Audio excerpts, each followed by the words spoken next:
मुनाफिक दोस्तों से समझदार दुश्मन बेहतर है, क्योंकि दुश्मन वार करता है तो पता होता है, मगर मुनाफिक इंसान दोस्त बनकर कब वार कर जाए पता ही नहीं चलता। अस्सलामु अलैकुम रहमतुल्लाहि व बरकातुहू my YouTube friends, welcome back to my channel. Hope कि आप लोग बिल्कुल ठीक ठाक हैं और आप सबकी दुआ से अल्हम्दुलिल्लाह मैं भी ठीक हूँ। और अल्लाह पाक से यही दुआ है कि आप लोग हमेशा सही सलामत रहे, खुश रहे अपने अपने घरों में अपनी फैमिली के साथ। आमीन सुम्मा आमीन। नमाज़ पढ़ा कीजिएगा, नमाज हम पर फ़र्ज़ है। अगर आप लोग को मेरी वीडियो अच्छी लगती है तो लाइक, सब्सक्राइब और शेयर ज़रूर कीजिएगा। बेल आइकन को हिट करना मत भूलिएगा कि जब भी मैं कोई वीडियो अपलोड करूं आप लोगों को नोटिफिकेशन मिलती रहे। और पूरा वीडियो ज़रूर वॉच कीजिएगा। चलिए शुरू करते हैं आज का रिएक्शन स्टार्ट करने से पहले एक घटिया औरत है ज़ैबुन नहार नाम की, उसने मुझे कमेंट किया कि मैं काफ़ी दिनों से नोट कर रही हूँ सलमा के पीछे बात कर रही हो, कहीं तारा ने ख़रीद तो नहीं लिया। तो घटिया सोच वाली औरत, तुम बिकाऊ होगी, तुम्हें ख़रीदेंगे दोनों बहनों में से कोई। जाओ, सलमा को नौकरानी की ज़रूरत है, जाके उसकी खिदमत में पेश हो जाओ, ठीक है। सॉरी, यहाँ मैं थोड़ा रूडली बात कर रही हूँ क्योंकि उसने भी इसी तरह का रूडली बात किया है। मैं गाली गलौज तक तो खैर नहीं जाऊँगी, लेकिन कोई इस तरह की बात करेगा तो मैं भी ऐसे ही जवाब दूँगी। मतलब ये घटिया औरत क्या चाहती है? ये किसी को पसंद करती है तो मैं भी उसकी दीवानी हो जाऊँ? मैं किसी को पसंद करती हूँ तो क्या मैं किसी को ज़बरदस्ती बोलूँगी नहीं तुम भी उसकी दीवानी हो जाओ? ऐसा तो नहीं होता है ना। तारा पर मैं हमेशा रिएक्शन देती हूँ, सारे सुनने वालों को पता है, मैं कभी कोई रिएक्शन उसके ऊपर मिस नहीं करती हूँ। लेकिन अगर दूसरी का भी मुझे कुछ दिख रहा है ओवर एक्टिंग, मैं तो बात करूँगी। चले दफ़ा करे उस फजूल औरत को। शुरू करते हैं अपना रिएक्शन। अंकल जी की वीडियो में तारा की वालिदा को देखा, देखकर मुझे बड़ा दुख हुआ क्योंकि उनका चेहरा इतना उतरा हुआ था, इतनी उदास लग रही थी, बड़ी मायूस लग रही थी। आखिर एक दिन के अंदर क्या ऐसा हुआ, उनकी घुटने में भी दर्द हो गया, वो बिल्कुल बीमार लग रही थी। जब कराची से गई थी तो बिल्कुल फ्रेश थी, कोई बीमारी नहीं था, कुछ नहीं था, ना कोई घुटने में उनको दर्द था। अंकल जी ने अपनी वीडियो में कहा कि आंटी जी की तबीयत ठीक नहीं है और वो लोग हरम शरीफ जा रहे हैं सबके लिए दुआ मांगने के लिए। उस टाइम पे भी जब वो खड़े थे तीनों साथ, हानिया थी, आंटी अंकल जी दोनों थे, आंटी जी का चेहरा बिल्कुल उदास था, थोड़ी भी खुशी नहीं थी। हालांकि इतने महीनों बाद वापस वो गई है, उनके चेहरे में खुशी दिखना चाहिए था, लेकिन नहीं, उनके चेहरे में कोई खुशी इतना सा भी नहीं था।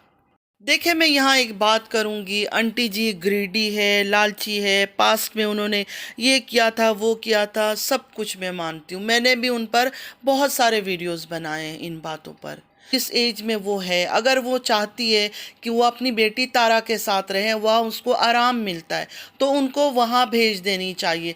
ज़बरदस्ती करके उनको नहीं रोकना चाहिए, चाहे शौहर हो चाहे कोई भी हो। ज़बरदस्ती की उम्र उस औरत की गुजर चुकी है। अब यहाँ नेगेटिव लोग आके खुदा का वास्ता है कोई कमेंट ना कीजिएगा। मैंने सिर्फ उस औरत की उम्र देखकर, उसकी हालत देखकर ये बात की है कि यहाँ से जाते ही उनकी बीमारी स्टार्ट हो गई है। कराची में तो वो बिल्कुल फ्रेश थी, कोई बीमार नहीं थी, हर वक्त हंसती हुई दिखती थी, खुश नज़र आती थी। अभी वहाँ जाते ही उनका चेहरे से सारी रौनक क्यों ख़त्म हो गई है। ठीक है, मैं इस बात को मानती हूँ कि उन्होंने शादी किया, उनको अपने शौहर के साथ रहना चाहिए, लेकिन इस बात से भी आप लोग इनकार नहीं करेंगे, जब एज होता है ना इंसान का, उम्र का एक स्टेज आता है, उसमें इंसान को सिर्फ और सिर्फ सुकून और आराम की तलाश होती है। मेरा कहने का मतलब ये है, अगर इस एज में उनको लगता है कि मैं सऊदीया में आराम से हूँ तो उनको सऊदीया रहना चाहिए। अगर उनको लगता है कि नहीं, मैं अपनी इस बेटी के साथ आराम और सुकून से हूँ तो यहाँ आ जाना चाहिए। उनको फोर्स करके नहीं रोकना चाहिए इस उम्र में कहीं भी। बार बार सुना रहे हैं घुटने में दर्द है, घुटने में दर्द है, चेहरे से वो बीमार दिख रही, तो डॉक्टर लेके जाओ। सऊदीया में डॉक्टर नहीं है, किसी डॉक्टर के पास ले जाओ, कोई क्लिनिक में ले जाओ, दिखा दो उनको। सलमा ने भी कहा कि अम्मी की तबीयत ख़राब है, अम्मी की घुटने में दर्द है। साथ ही सलमा ने ये कहा कि अम्मी ने दाल पकाया है। इतनी हालत उनकी ख़राब है कि वो हरम शरीफ जाते हुए हस्बैंड का हाथ पकड़ के जा रही है, तो किचन में जाके उन्होंने खाना कैसे बनाया? आपको ख्याल रखना चाहिए सलमा, इस टाइम पे आपकी माँ की तबीयत ख़राब है, चेहरे में उदासी है, थोड़ा उनका ख्याल रखो। ख्याल रखो, अगर वो कहती भी है कि पकाना है, आप मत जाने दो पकाने के लिए। हमें तो तब भी बुरा लगता था जब वो तारा के घर में कुकिंग करती थी। हम बार बार तारा को भी वीडियो में यही बोलते थे कि बूढ़ी माँ है, आराम करने आई है, उनको कुकिंग के लिए नहीं डालो। लेकिन तारा कहती थी नहीं, अम्मी को शौक है। और वो नज़र भी आता था, जब वो वीडियो बनाती थी तो आंटी जी खुश होती थी, खुशी खुशी ये सब चीज़ें वो करती थी। खाने के टाइम पे भी जब वो बेड पे बैठे हुए थे, थोड़ा भी चेहरे में उनकी खुशी नहीं थी, अजीब सी एक मायूसी थी चेहरे पर। मेरा सिर्फ ये सवाल है, क्या इस एज की औरत को ज़ोर ज़बरदस्ती फोर्स करके हस्बैंड के साथ रखना ज़रूरी है? सलमा ने कल अपनी खुशी का डिटेल्स में इजहार किया, सारा अपनी फीलिंग्स शेयर किया, यहाँ तक बताया कि आज मैंने नमाजों में सजदे ज़्यादा किए। आज फिर उन्होंने अपनी बेटी से पूछा, हानिया से, कि खुश हो अम्मी आई है? हानिया ने कहा हाँ। फिर उन्होंने पूछा कि पूरी बातें बताओ, मतलब और खुलकर बताओ। वो इतनी सी बच्ची है, कैसे खुलकर बताए? उसके लिए तो यही काफ़ी है कि अम्मी आ गई है, वो खुश है। सलमा से यही कहूँगी कि सलमा, आपकी वालिदा बीमार लग रही है, काफ़ी बीमार लग रही है चेहरे से। हालांकि कराची में जब थी वो अलग दिखती थी, एकदम से वहाँ जाती उनका चेहरा मुरझा गया। आप ऐसे करो, अल्लाह ताला ने आपको पैसे दिया है, हर चीज़ दिया है, आप उनको डॉक्टर के पास ले जाओ, डॉक्टर को दिखाओ। अगर उनको नी पेन हो रहा है, घुटने में पेन हो रहा है, तो शायद एरोप्लेन पे वो जब बैठी है तो उस वजह से, ज़्यादा कुछ आवर्स बैठी होगी तो उस वजह से हो रहा है। थोड़ा उनको ऑलिव ऑयल गरम करके थोड़ी मसाज कर दो, मालिश कर दो आप, और उसके बाद कोई गरम चीज़ उस पर डालो। और नहीं तो डॉक्टर ज़रूर उनको दिखाओ, क्योंकि इस एज में दर्द वगैरह ज़्यादा बढ़ना या ज़्यादा दिन रहना अच्छी बात नहीं है। और सलमा, आपसे एक क्वेश्चन है मेरा, प्लीज़ कोशिश कीजिएगा उस बात की रिप्लाई देने की। आपने कहा जब आप होटल में अम्मी से मिलने गई थी तब अम्मी ने आपको गले लगा लिया, आपने अम्मी को गले लगा लिया, कोई गिला शिकवा एक दूसरे से कुछ भी नहीं था, सब कुछ ठीक है। तो अम्मी आपकी ब्लॉग में क्यों नहीं आ रही? अब ये नहीं कहना कि तारा ने मना कर दिया। जब आपकी घर पे आके रुक रही है तारा की बिना मर्जी का, तो आपकी ब्लॉग में आने में क्या मसला है? पहली बात तो ये है कि पहले आप लोगों ने, आप दोनों बहनों ने अंकल जी को छुपाया हुआ था। ज़्यादा आपका इसलिए मैं बोलूँगी क्योंकि तारा कराची में रहती है, आप सऊदीया में रहती है, तो अंकल जी आपके पास रहते थे, तो आप अपने ब्लॉग में कभी नहीं दिखाती थी अंकल जी को। मुझे एक बात नहीं समझ आता कि तारा जो बात भी आप लोग को कहती है, क्या आप लोग तारा की हर बात मानते हो? मतलब तारा कौन है? आपकी छोटी बहन है ना।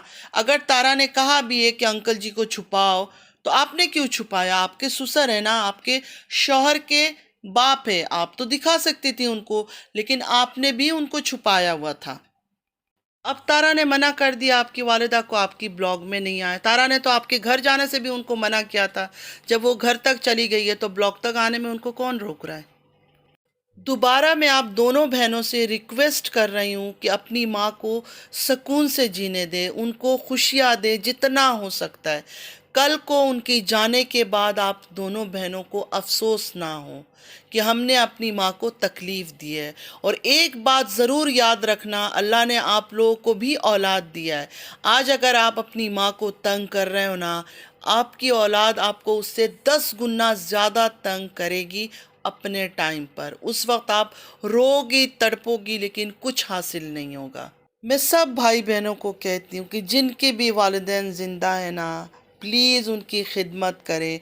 अगर वो बीमार है उनको डॉक्टर दिखाए, उनको इलाज करवाए, उनकी ट्रीटमेंट करें। माँ बाप की दुआ जो है ना, अल्लाह तक बहुत जल्दी पहुँचती है। तो औलाद माँ बाप को खुश रखते हैं ना, भले गरीब ही क्यों ना हो, अल्लाह ताला उनकी हमेशा हिफाजत करता है।